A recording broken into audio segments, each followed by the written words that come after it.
Subscribe my channel Law and Communication Skills and press the bell icon for more informative lectures.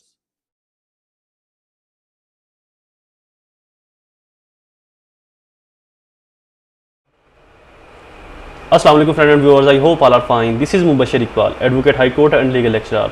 Series of legal lectures के अंदर हमारा आज का subject criminal law Pakistan penal code का ही further part है, लेकिन इसको मैंने अलग सब्जेक्ट बनाया है, इसके अलग से लेक्चर्स अपलोड करूंगा। तो क्रिमिनल लॉ हमारा आज का सब्जेक्ट है और topic actus reus and mens rea. Actus reus and mens rea ये हमारा आज टॉपिक है। टॉपिक कह लें या इसको क्वेश्चन कह लें। एक्टस रियस एंड मंजरिया ये दो ऐसे क्रिमिनल एलिमेंट्स हैं, इनफैक्ट क्रिमिनल तो इसको ना कहें, ये दो एक ऐसे एलिमेंट है कि जो जब मिलेंगे तो क्राइम बनेगा। एक्टस रियस एंड मंजरिया दो ऐसे एलिमेंट हैं, दो ऐसे अनासर हैं, दो ऐसे अंसर हैं, दो ऐसे जुज्व हैं जिनको मिलाने से क्राइम बनता है। एक्टस रियस आपका गिल्टी वर्क, गिल्टी एक्ट, मंजरिया आपका गिल्टी माइंड, आपकी गिल्टी सोच, आपकी गिल्टी इंटेंशन, आपकी मेलाफाइड इंटेंशन। ये दोनों जब मिलेंगे तो क्राइम बनेगा। अगर ये मिलेंगे नहीं तो क्राइम नहीं बन सकता, या तो टॉर्ट बन जाएगा या नेग्लिजेंस बन जाएगी या आपका कोई भी और जो है वो इसके अंदर फॉल कर जाएगा, टॉर्शियस के अंदर फॉल कर जाएगा। क्राइम बनने के लिए एक्टस रियस आपका गिल्टी एक्ट, आपका बुरा काम, और मंजरिया आपकी बुरी नीयत, आपकी जो मेलाफाइडी है, इन दोनों का एक होना जरूरी है। ये तो है जनरल रूल, बट एक्सेप्शन भी मैं आपको पहले ही बताता चलूं। एक्सेप्शन ये है कि ये दोनों अलग अलग भी जुर्म बन सकते हैं। कैसे?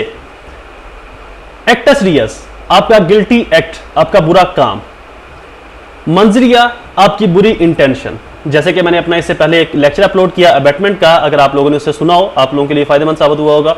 तो अबैटमेंट का जो मैंने लेक्चर अपलोड किया उसके अंदर मैंने बैड इंटेंशन को जाहिर किया था।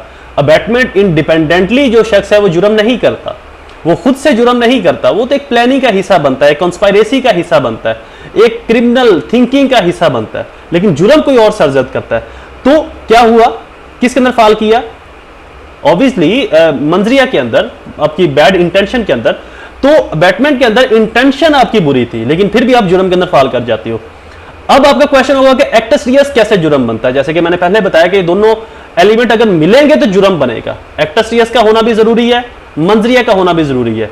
ये दोनों मिलेंगे तो जुर्म बनेगा। अब एक्टस रियस खुद से कैसा जुर्म है?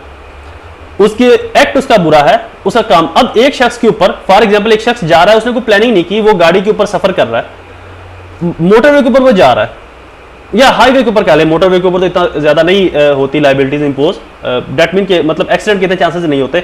एक सिंपल हाईवे के ऊपर जा रहा है और वो हाईवे एक गांव से या एक शहर में से गुजरता है। उसके शहर के बाहर एक साइन बोर्ड लगाया होता है कि अब आप अपनी जो स्पीड है वो 60 से कम कर लें। तो जहां पर भी रोडों के ऊपर जो साइन बोर्ड लगाए होते हैं, इनके पीछे एक लॉजिक होता है, एक थ्योरी होती है।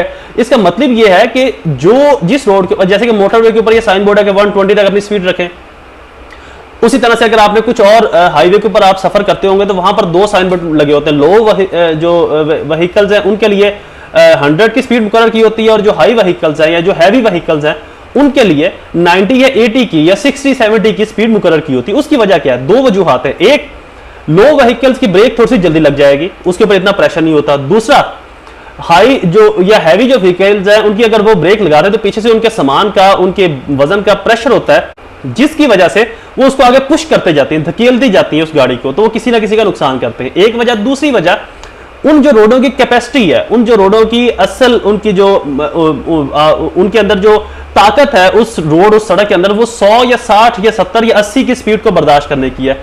इससे ऊपर उन रोडों के अंदर कैपेसिटी नहीं कि वो जो स्पीड को कंट्रोल कर लें। लाइक वो रोड बबलिंग करने वाले होंगे, वो रोड प्लेन नहीं होंगे, अच्छे रोड नहीं बने हुए। तो इसलिए ट्रैफिक के कुछ रूल्स बनाए जाते हैं कि इस रोड के ऊपर आपकी जो मैक्सिमम स्पीड है वो इतनी होनी चाहिए। अगर इतनी आपकी स्पीड होगी तो आप अपनी गाड़ी को अच्छे से कंट्रोल कर लोगे। अब आप एक हाईवे से गुजर रहे हो, वहां पर साइन बोर्ड लगा हुआ है कि 60 की स्पीड या 70 की स्पीड रखें, तो डेट मीन वो हाईवे किसी गांव से, किसी आबादी वाले एरिया से गुजर रहा है। अब आपने अपनी स्पीड वही 100 की रखी हुई है या 120 की आपने स्पीड रखी हुई है। सडनली एक तरह से कोई बच्चा आता है या कोई शख्स आता है, आपकी गाड़ी से टकरा जाता है। अब आपकी नीयत के अंदर ये चीज शामिल नहीं थी कि मैं उस शख्स को कत्ल करूंगा या मैं उस शख्स को मारूंगा, लेकिन आपका एक्ट गलत था, आपका एक्ट जो है वो गिल्टी था। आपको इतनी स्पीड उस एरिया में, जनरली तो आपको उस स्पीड की परमिशन दी गई थी ना रोड के ऊपर, डेट मीन परमिशन आपके पास थी। एक्चुअल टाइम के अंदर तो आप उस रोड के ऊपर 100 की स्पीड से चला सकते हो गाड़ी, बट एक्सेप्शन थी कुछ एक्सेप्शनल प्लेसेस के ऊपर के वहां पर इस स्पीड से आप ये गाड़ी नहीं चला सकते। अब आप ये प्ली नहीं ले सकते कि सर जैसे हमके सामने आप ये नहीं कह सकते कि उस रोड के ऊपर तो परमिशन थी मुझे 120 की गाड़ी चलाने की या 100 की गाड़ी चलाने की, तो मैंने तो अपनी उस स्पीड को बरकरार रखा। उसके अलावा आपको एक्सेप्शन दी गई उस एरिया में साइन बोर्ड के ऊपर कि यहां पर आप 60 या 70 या 80 की स्पीड से गाड़ी चलाएं या अपनी स्पीड को कम कर लें, बट आपने स्पीड को कम नहीं किया, तो ये आपका बैड एक्ट है जो आपने अवॉइडनेस वहां पर की, जो आपने रिस्कलेसनेस आपने अपना इख्तियार किया, नेग्लिजेंस इख्तियार किया जो कि आपको नहीं करना चाहिए था, तो एक्टस रियस इस सेंस में फिर जुर्म बन जाएगा। जनरली एक्टस रियस और मंजरिया ये दोनों मिलेंगे, बैड एक्ट बैड माइंड मिलेगा तो जुर्म बनेगा, बट कुछ एक्सेप्शन केसेस के अंदर ये दोनों इंडिपेंडेंट भी जुर्म बन सकते हैं। ये दोनों खुद मुख्तियार है एक जुर्म के लिए, एक आजाद जुर्म के लिए। आमतौर के ऊपर दोनों का एक होना जरूरी है, एक्टस रियस का गिल्टी एक्ट का और मंजरिया गिल्टी माइंड का। बट इन एक्सेप्शन अगर कुछ ऐसे केसेस है जहां पर इनमें से अगर कोई एक चीज भी आ रही है तो फिर भी ये जुर्म बन सकते हैं। जनरली जुर्म नहीं बनते। आमतौर के ऊपर ये दोनों अगर कोई शख्स करता है, अकेला एक्टस रियस करता है या अकेला मंजरिया करता है, तो ये टॉर्ट के अंदर फाल करेंगे, जुर्म के अंदर फाल नहीं करते, क्राइम के अंदर फाल नहीं करते। बट इन एक्सेप्शन केसेस, कुछ मखसूस केसेस के अंदर अगर कोई शख्स अकेला इन दोनों को करता है तो ये जुर्म भी बन सकते हैं। वो कैसे जुर्म बन सकते हैं मैंने अपनी एग्जाम्पल से आपको समझा दिया। क्वेश्चन स्टार्ट करने से पहले एज यूजुअल मैं आपको अपनी फीस बताता चलूं। मेरी जो फीस होगी कम से कम 10 रुपये आपने डोनेट करने हैं किसी भी गरीब को, अपने घर के अंदर काम करने वाले मुलाजमा को या बाहर किसी बूढ़े शख्स को।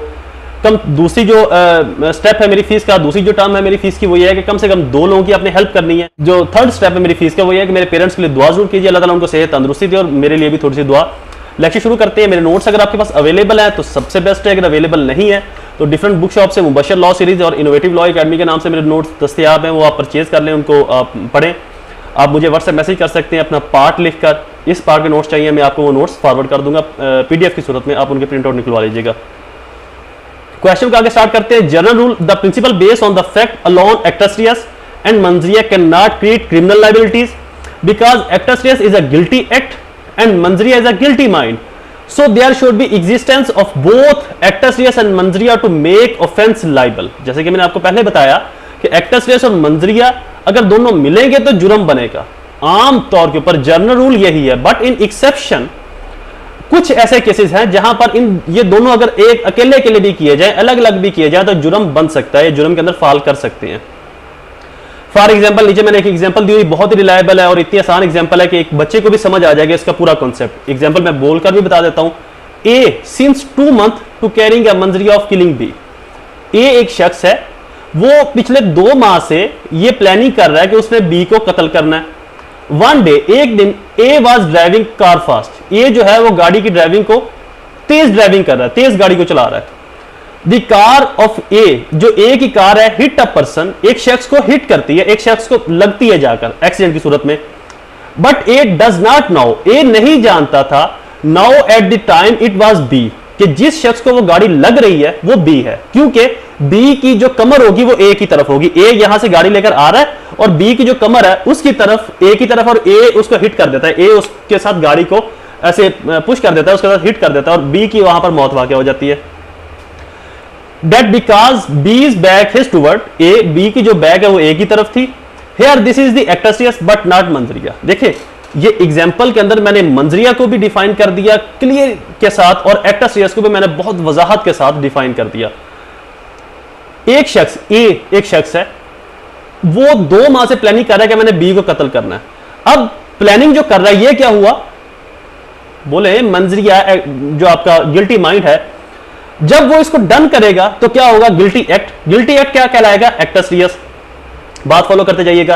प्लानिंग उसकी जो है वो मंजरिया है, एक्ट को डन करना, काम को डन करना, मुकम्मल करना, जुर्म पाए तकमील तक पहुंचाना, एक्टस रियस। अब उसने प्लानिंग तो की कि मैं बी को कत्ल करूंगा, 2 माह से प्लानिंग कर रहा है कि मैं बी को कैसे मारूं, कहां पर बी मुझे मिलेगा, किस जगह पर मिल सकता है जहां पर मैं इसको आसानी से मार सकता हूं। बी जो है वो उसके सामने नहीं आ रहा, उसको मिल नहीं रहा, उसकी मुलाकात नहीं हो रही। एक दिन ए अपनी गाड़ी लेकर लॉन्ग रूट के ऊपर जा रहा है, बी भी ऑलरेडी, आप इस एग्जांपल को थोड़ा सा और इलेबोरेट कर देते हैं, बी भी अपनी गाड़ी लेकर लॉन्ग रूट के ऊपर निकला हुआ था। एक जगह के ऊपर बी ने अपनी गाड़ी रोकी और सिगरेट पीने लग गया थोड़ी देर रिलैक्स होने के लिए। अब बी की जो कमर है वो ए की तरफ थी, जिस तरफ से ए की गाड़ी आ रही है। बी का फेस इस तरफ था, ए की गाड़ी पीछे से आ रही थी और वो सिगरेट पी रहा था बड़े आराम से, सुकून से सुट्टे लगा रहा था। ए की गाड़ी पीछे से आई और उसने पीछे से सूटे लगाते उस बी को हिट मारी और बी की डेथ होगी। ए उतर कर बाहर निकलता है, बाहर निकल के देखता है ये तो बी था जिसको मैं मारने की प्लानिंग कर रहा था। बेशक वो मारने की प्लानिंग कर रहा था, बेशक उसने बी को ही मारना था, बेशक उसने बी ही मरा, बट उस वक्त उसकी जो इंटेंशन थी बी को मारने की तो थी, लेकिन एक्ट बी को मारने का नहीं था। तो लिहाजा अगर उसको पता नहीं था, बाय मिस्टेक उससे बी ही मर गया, तो जो विक्टिम है उसका वकील ये प्ली नहीं ले सकता कि यहां पर मंजरिया तो पहले था, एक्टर से हो गया। जो अक्यूज का वकील होगा वो इस प्ली को मुस्तरद करेगा कि सर उसकी कमर उसकी तरफ थी, ए ने बी को नहीं देखा, तो लिहाजा यहां पर एक्टर सीरियस फॉल नहीं होता। जब एक्टर सीरियस फॉल नहीं होगा तो यह क्राइम नहीं बन सकता। ये टॉर्ट हो सकता है, ये नेग्लिजेंस हो सकती है, ये रश ड्राइविंग हो सकती है, बट क्राइम नहीं हो सकता, क्योंकि क्राइम के लिए जरूरी था उसकी इंटेंशन का होना। इंटेंशन तो उसकी थी बट उसका गिल्टी एक्ट नहीं था। उसका जो एक्ट था वो रिस्कलेस ड्राइविंग की वजह से हो सकता है, नेग्लिजेंस ड्राइविंग की वजह से हो सकता है, किसी भी और वजह से हो सकता है, लेकिन उसको पता ही नहीं था कि ए सामने है। तो लिहाजा जुर्म के लिए इंटेंशन के साथ साथ आपका फोकस, जैसे कि मैंने अपने लास्ट एक लेक्चर के अंदर बताया कि फोकल क्या होता है, सॉरी लेक्चर के अंदर नहीं, मुझसे एक स्टूडेंट ने क्वेश्चन पूछा कि सर फोकल पर्सन क्या होता है। मेरे चूंकि व्हाट्सएप के ग्रुप्स बने हुए हैं, मुझे सॉरी याद आ गया कि मेरे व्हाट्सएप के ग्रुप्स भी बने हुए हैं बॉयज और गर्ल्स के लिए, अलग अलग 5-6 ग्रुप्स हैं, गर्ल्स के भी हैं और बॉयज के भी हैं। तो आप मेरे ग्रुप्स के अंदर भी ऐड हो सकते हैं, बजाय आपको मुझसे अलग अलग क्वेश्चन पूछने के, तो आप ग्रुप्स के अंदर मुझसे क्वेश्चन पूछ सकते हैं। मैं अपने ग्रुप्स के अंदर जो है वो वक्तन फक्तन आता रहता हूँ, वहां पर रिप्लाई भी स्टूडेंट्स का करता हूँ। तो मेरे ग्रुप्स के अंदर मुझसे एक स्टूडेंट ने क्वेश्चन पूछा, आई थिंक एक बॉयज था या शायद किसी गर्ल्स के ग्रुप में से किसने पूछा या बॉयज के ग्रुप में पूछा कि सर फोकल पर्सन क्या होता है। तो फोकल पर्सन ऐसा शख्स, फोकल पर्सन की 2 डेफिनेशन है। Focal person inside outside, inside और आउटसाइड कैसे है? ऐसा शख्स, 2 तरह से फोकल पर्सन होते हैं। एक शख्स मारने की नीयत से जा रहा है, अब उसने गोली तो चलाई, अब उसको लगा कि सामने वही शख्स है लेकिन कोई और शख्स था, तो डेट मीन ये एक्टर सीरियस नहीं बनेगा। गिल्टी एक्ट तो है बट फोकल इसके अंदर हर आपको कुछ कॉन्सेप्ट ऐसे होते हैं जिनके अंदर डेप्थ तक जाना पड़ता है, फिर उनकी एक्चुअल समझ आती है। मैं इसलिए आपको बेहतर तरीके से डेप्थ के अंदर जाकर समझाता हूं ताकि आपको कल को फील्ड में, प्रैक्टिस में, जुडिशरी में मुश्किलात पेश ना आए। एक शख्स ने फायर मारा, फायर उसने मारा बी समझकर, लेकिन फायर लगा ए को, या बी की जगह पर ए बैठा था, तो ए की हद, ए का जो जुर्म है वो सी की हद तक एप्लीकेबल नहीं होगा। सी की हद तक उसकी मेलाफाइडी हो सकती है, बदनीति हो सकती है, जुर्म ए सी की हद तक एप्लीकेबल नहीं होगा। ये होगा कत्ले बेसबब, यानी कि मारना किसी और को था, मार किसी और को दिया। जैसे कि मैंने अपने एक लेक्चर के अंदर कत्ले बेसबब, कत्ले खता, कत्ले शबी अमद और कत्ले अमद की डेफिनेशन बड़ी डिफाइन की हुई है बहुत थ्योरेटिकली। आप मेरे वो भी प्लेलिस्ट के अंदर जाकर लेक्चर देख सकते हैं। तो ये कत्ले खता के अंदर आ सकता है, कत्ले बेसबब के अंदर आ सकता है, कत्ले अमद नहीं होगा। कत्ले अमद के लिए मैंने बताया था कि इंटेंशन तो हो और जिसको मारने जा रहे हो शख्स भी वही मरे। ये नहीं है कि मारना किसी और के, मर किसी और को गया तो कत्ले अमद लगेगी। नो, कत्ले अमद के लिए इसेंशियल रिक्वायरमेंट है कि जिसको मारना है मरे भी वो। इसी तरह हर जुर्म के लिए, ऐसे जुर्म जो इंसानी बॉडी को हिट करते हैं उनके लिए इसेंशियल रिक्वायरमेंट है कि जिसको हिट करना है हिट भी उसी को हो, चोट भी उसी को आए। अगर उसको वो चोट नहीं आती तब भी वो एक्चुअल जुर्म नहीं बनेगा। अगर किसी शख्स को मारने के लिए जा रहे हो लेकिन वो मरता नहीं है, तो अरादतन कत्ल की नियत से आप वहां पर गए हो, कत्ल करने के लिए गए लेकिन वो बच गया, तो फिर भी कत्ले अमद के अंदर फाल नहीं करेगा, अटेम्प्ट ऑफ कत्ले अमद के अंदर फाल करेगा कि आप कत्ले अमद करने गए लेकिन वो बच गया। तो इसलिए हर जुर्म की जो एक मखसूस जो इसेंशियल है उनका फुलफिल होना जरूरी है। वापस आते हैं अपनी एग्जांपल की तरफ। तो बी की मौत वाकया हुई ए की गाड़ी हिट करने से। ए ने चाहे बी को मारना था लेकिन उस वक्त ए की नियत नहीं थी बी को मारने की, ए अपनी ड्राइविंग के ऊपर जा रहा था। तो ऐसी सूरत में जो ए की जो इंटेंशन है वो तो इसके अंदर बुरी होगी, वो तो बैड इंटेंशन होगी, बट उसका जो एक्ट है वो बुरा नहीं था। मतलब कि बी को मारने वाला एक्ट बुरा नहीं था। जनरली उसका जो एक्ट है वो नेग्लिजेंस थी, वो अजाफी स्पीड की वजह से उसने उसको हिट कर दिया, या किसी भी और वजह से गाड़ी स्लिप हुई, उसे काबू में नहीं रही जिसकी वजह से उसने बी को हिट कर दिया, बट उसकी नियत नहीं थी बी को उस वक्त मारने की। तो लिहाजा ये कत्ले अमद नहीं बनेगा। जब ये कत्ले अमद नहीं बनेगा तो ये जुर्म की लाइबिलिटीज के अंदर नहीं आएगा, क्राइम की जिम्मेदारी, क्रिमिनल लाइबिलिटीज के अंदर नहीं आएगा। तो लिहाजा जब तक एक्टस रियस और मंजरिया दोनों अटैच नहीं होते तब तक क्रिमिनल लाइबिलिटीज इन्फोर्स नहीं होती। और मीनिंग ऑफ एक्टस रियस मैंने आपको बता दिया, आपका गिल्टी एक्ट बुरा काम, आपका बुरा अमल। डेफिनेशन ऑफ एक्ट, आपका कोई ऐसा फिजिकली एक्ट जो किसी के लिए नुकसान का बायस बने, जो किसी के लिए तकलीफ का बायस बने, किसी के लिए इंजरी का बायस बने, वो एक्टस रियस कहलाएगा। मीनिंग ऑफ मंजरिया, मंजरिया मैंने आपको बता दिया, आपका गिल्टी माइंड, आपकी मेलाफाइडी इंटेंशन, बुरी नीयत, बुरी सोच।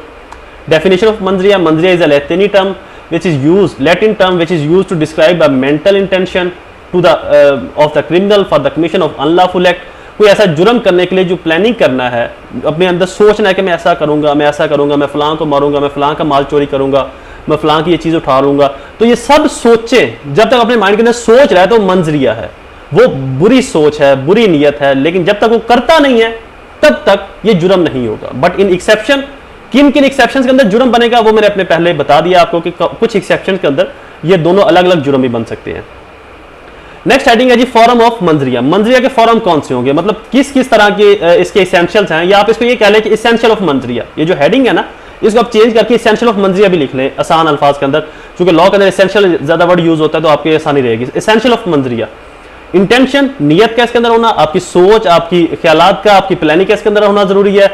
रिस्कलेसनेस, गफलत, आपकी कमी कोताही गफलत का होना इसके अंदर जरूरी है। नेग्लिजेंस, आपकी किसी भी नेग्लिजेंस का, किसी कमी का, किसी गलती का होना जरूरी है। स्ट्रिक्ट लाइबिलिटीज, मेरा जो नेक्स्ट लेक्चर्स होंगे उनमें से एक स्ट्रिक्ट लाइबिलिटीज और वीरियस लाइबिलिटीज भी होगा। स्ट्रिक्ट लाइबिलिटीज ऐसी आपके ऊपर लाइबिलिटीज, जैसे कि मैं अपनी पहले एग्जांपल में समझाया कि लॉ ने वो काम करने की आपको परमिशन तो दी हुई है, लेकिन उसके साथ साथ आपको कुछ सेफ्टी मेजरमेंट का ख्याल भी रखना पड़ता है। मैंने जो भी पहली एग्जांपल दी है वो स्ट्रिक्ट लाइबिलिटीज के ऊपर बिल्कुल फिट बैठती है। स्ट्रिक्ट लाइबिलिटीज के लिए आप इस लेक्चर को पीछे जाकर उस एग्जांपल को फिर से सुन लीजिएगा कि एक शख्स फलां की स्पीड से ऊपर जा रहा है, उसको रोका गया लेकिन वो रुका नहीं, तो सेफ्टी मेजरमेंट्स का होना जरूरी है। लॉ ने आपको परमिशन तो दी हुई है कुछ करने की, बट उसके अंदर आपके ऊपर कुछ लाइबिलिटीज इंपोज है कि आपने ये सेफ्टी मेजरमेंट्स जरूर करने हैं। फॉर एग्जाम्पल, एक शख्स अपने घर के बाहर एक बाउंड्री वाल बनाता है, एक दीवार बनाता है घर के आसपास, उसके अंदर वो करंट छोड़ देता है बिजली की तारें लगाकर।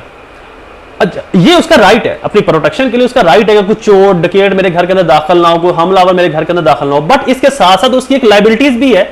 वो क्या है, उसने दीवार के किसी वाल के ऊपर यह लिख कर लगाना है कि इस दीवार के अंदर करंट है, इस दीवार के अंदर अर्थ है, बिजली है, तो लिहाजा इससे दूर रहें, इसको हाथ ना लगाएं। तो उसने अपनी स्ट्रिक्ट लाइबिलिटीज के जो मेजरमेंट है, जो सेफ्टी मेजरमेंट्स है, जो quality of standard of safety है, उसको उसने फुलफिल किया। अगर वो ये लिखकर नहीं लगाता तो देन उसके ऊपर स्ट्रिक्ट लाइबिलिटीज इंपोज होगी। फॉर्म ऑफ एक्टस, अब वकीरियस लाइबिलिटीज क्या है ये मैं अपने फर्दर लेक्चर्स के अंदर आपको बता दूंगा डिटेल से, ये दोनों स्ट्रिक्ट लाइबिलिटीज और वकीरियस लाइबिलिटीज। फॉर्म ऑफ एक्टस या essential of acts, guilty act के कौन कौन से इसेंशियल्स हैं। सबसे पहले कंडक्ट, अगर आपका गिल्टी एक्ट है तो तब तक आपका एक्ट जो गिल्टी नहीं बनेगा जब तक आप उसको सरंजाम नहीं देते, उसको कंडक्ट नहीं करते, पाए तकमील तक नहीं पहुंचा देते। आप एक जुर्म करने के लिए घर से निकले, वो जुर्म नहीं होता, तब भी आपका वो जुर्म नहीं होगा। आपका जुर्म प्रिपरेशन ऑफ क्राइम हो सकता है, कुछ भी और हो सकता है, बट वो एक्चुअल क्राइम के अंदर फॉल नहीं करेगा। ओमिशन, ओमिशन क्या है? ओमिशन की लिटरल जो डेफिनेशन है आसान अल्फाज के अंदर, जो मैं आपको इसकी डेफिनेशन समझाऊं, इंशाल्लाह आपको कभी भी नहीं भूलेगी वो डेफिनेशन, वो ये है कि कुछ करने में नाकाम हुए, फेलियर टू डू समथिंग, ये ओमिशन की डेफिनेशन है। Failure to do something that mean कि आपकी कुछ ऐसी रिस्पॉन्सिबिलिटी थी, आपकी जिम्मेदारी थी जिनको आपने फुलफिल करना था, लेकिन आप नाकाम हुए। कैसे नाकाम हुए? एग्जाम्पल देता हूं, एक चौकीदार है या सिक्योरिटी गार्ड है, एक बिल्डिंग का सिक्योरिटी गार्ड है।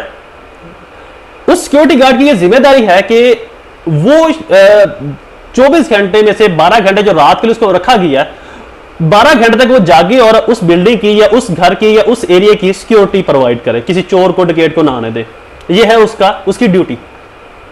अब मैंने बताया इसकी definition, failure to do something, कुछ करने में नाकाम हो जाओ जो आपकी रिस्पॉन्सिबिलिटी, आपकी जिम्मेदारियां थी।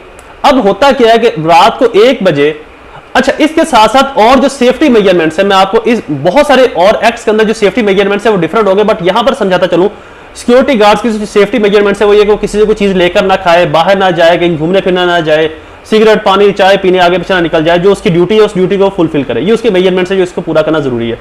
अब चौकीदार क्या करता है, वो या तो सो जाता है, या कोई शख्स आकर चौकीदार कहता है कि बोतल पियोगे या सिगरेट पियोगे, उस सिगरेट के अंदर कोई नशे वाली चीज होती है, चौकीदार सिगरेट पीता है, बेहोश हो जाता है। वो लोग चोर होते हैं, उस बिल्डिंग के तमाम एरिया का सामान समून इकट्ठा करके रफू चक्कर हो जाते हैं, निकल जाते हैं, 9-2-12 हो जाते हैं। अब ये जो मेजरमेंट्स हैं उस सिक्योरिटी गार्ड को जो फुलफिल करने थे उसने वो फुलफिल नहीं किए। सो गया, उसको सोना नहीं चाहिए था, किसी से कुछ लेकर नहीं खाना चाहिए था रिलायबल सोर्स के अलावा, इसके बावजूद उसने अनरिलायबल सोर्स से कुछ लेकर खा लिया या पी लिया, उसको बेहोशी हो गई, नींद आ गई, जो कि उसको नहीं करना चाहिए था। तो ऐसे मेजरमेंट्स जिनको फुलफिल करना आपकी प्राइमरी रिस्पॉन्सिबिलिटी है और आप फेल हो जाए उनको करने में, और ऐसा वो आपका वो जो एक्ट है वो ओमिशन कहलाएगा। लाइक आपकी नीयत नहीं क्राइम करने की, ना ही आपकी प्लानिंग है, बट आपने वो मेजरमेंट्स को फुलफिल नहीं किया, वो सेफ्टी मेजरमेंट्स को आपने कंप्लीट नहीं किया जो आपको करने चाहिए थे, या जो आपको करने चाहिए थे वो आप नहीं कर पाए, उनमें नाकाम हो गए करने में, तो वो आपकी। इसकी एक और एग्जांपल मैंने यहां पर दी हुई है कि एक शख्स को एक समुद्र के पास या एक तालाब के पास रखा हुआ है कि आपने सभी को डूबने से बचाना है। वहां पर 2 3 4 लोग डूबते हैं, वो उनको बचाता नहीं है, कोशिश नहीं करता उनको बचाने के लिए, तैरता नहीं है, छलांग नहीं लगाता, तो दैट मीन ये उसकी रिस्पॉन्सिबिलिटी बाकी सबके ऊपर ये एप्लीकेबल नहीं होगा। जिस शख्स को रखा गया है उसके ऊपर ये एप्लीकेबल होगा, जिसको पे दी जा रही है, जिसको तनख्वाह दी जा रही है कि आपने इनको बचाने के लिए आपको रखा था, लेकिन आपने इनको बचाया क्यों नहीं, इनकी मौत क्यों वाकई हुई, तो उसका उनकी मौत से कोई लेना देना नहीं है, ना उसकी प्लानिंग थी, ना उसका कोई मिशन था, ना एक्ट था, बट उसने अपने वो जो सेफ्टी मेजरमेंट्स है जिसको करना चाहिए था उसने वो नहीं किए, तो ये उसका गिल्टी एक्ट बन जाएगा। नेक्स्ट हेडिंग है जी रिजल्ट। इसके अंदर रिजल्ट का होना यानी कि जो आपका गिल्टी एक्ट है उससे कुछ ना कुछ आउटपुट आया हो, कुछ ना कुछ उससे हुआ हो, किसी का नुकसान हुआ हो, कुछ ना कुछ ऐसा रिजल्ट उससे निकला हो। नेक्स्ट हेडिंग है जी को incident of actus reus and mens rea. Generally in order to make a person liable for wrongful act following two thing must be proof. 2 चीजें होंगी तो इसको प्रूव होगा, कोई भी शख्स को बुरा काम करता है, एक्टस रियस और मंजरिया, ये दोनों अगर होंगी तो उसका जो जुर्म है वो क्रिमिनल लाइबिलिटीज बन जाएगा, उसका जुर्म बन जाएगा, अदरवाइज उसका जुर्म नहीं होगा, क्रिमिनल लाइबिलिटीज उस शख्स के ऊपर इंपोज नहीं होगी। एक्सेप्शन ऑफ जनरल रूल, कहां पर एक्सेप्शन है इसके जनरल रूल की, जैसे कि मैंने आपको पहली एग्जांपल में बता दिया कि जनरली क्रिमिनल लाइबिलिटीज के लिए जरूरी है कि एक्टस रियस और मंजरिया का होना, बट इन एक्सेप्शन कुछ केसेस के अंदर एक्टस रियस और मंजरिया का होना जरूरी नहीं है, वो यहां पर मैंने मेंशन भी किया हुआ, without actus reus. In case of conspiracy against state there is no actus reus, जैसे कि कंस्पायरेसी करना स्टेट के खिलाफ या किसी साजिश करना, किसी शख्स के खिलाफ मारने की, कत्ल की प्लानिंग करना, वहां पर एक्टस रियस नहीं होता, आपका जो जुर्म है वो बाई एक्ट डन नहीं होता, लेकिन आप जुर्म के अंदर इन्वॉल्व होते हो। सेम उसी तरह से without mens rea there is no mens rea but only actus reus, in this case person would be held liable for the criminal act. ऐसा आपका कोई act violation of traffic rules, किसी मैंने जैसे अपनी एग्जांपल के अंदर बताया किसी ट्रैफिक रूल की वायलेशन की है, वहां पर आपकी नियत नहीं थी, आपने रात को प्लानिंग नहीं की थी कि मैं सुबह को निकलूंगा, वो सिग्नल तोड़ूंगा, राइट लेफ्ट से टर्न करता हुआ गाड़ी को घुमाता हुआ लेकर जाऊंगा, बट आपका एक्ट गिल्टी था, तो आपकी सोच नियत नहीं थी, मंजरिया वहां पर मौजूद नहीं था, लेकिन मतलब आपने वो काम किया, सेफ्टी मेजरमेंट्स उनको कंप्लीट नहीं की, ट्रैफिक से इधर उधर निकल गए, आपकी प्लानिंग कोई नहीं थी, बैड माइंड कोई नहीं था, बस आपने मेजरमेंट्स को पूरा नहीं किया, सेफ्टी रिक्वायरमेंट को फुलफिल नहीं किया, ट्रैफिक रूल्स की वायलेशन, मंजरिया के अंदर फॉल नहीं भी करेगा तब भी आपको जुर्म के अंदर सजा हो जाएगी। इसके अंदर आपका एक्ट गिल्टी था, लेकिन आपकी कोई प्लानिंग इसके अंदर मौजूद नहीं थी। नेक्स्ट हेडिंग है जी preclude remarks. Question is complete. I hope आपको ये लेक्चर पसंद आया होगा। मेरे चैनल को सब्सक्राइब करना, बेल आइकन को प्रेस करना ना भूलें ताकि तमाम इन्फॉर्मेटिव लेक्चर्स बर वक्त आपको मिल सकें। मेरी वीडियोस को लाइक और शेयर जरूर किया करें। मुझे अपनी दुआओं में जरूर याद रखिएगा। मेरी फीस को पे करना ना भूलें। अल्लाह ताला आप सबका हामी नासिर हो। वस्सलाम।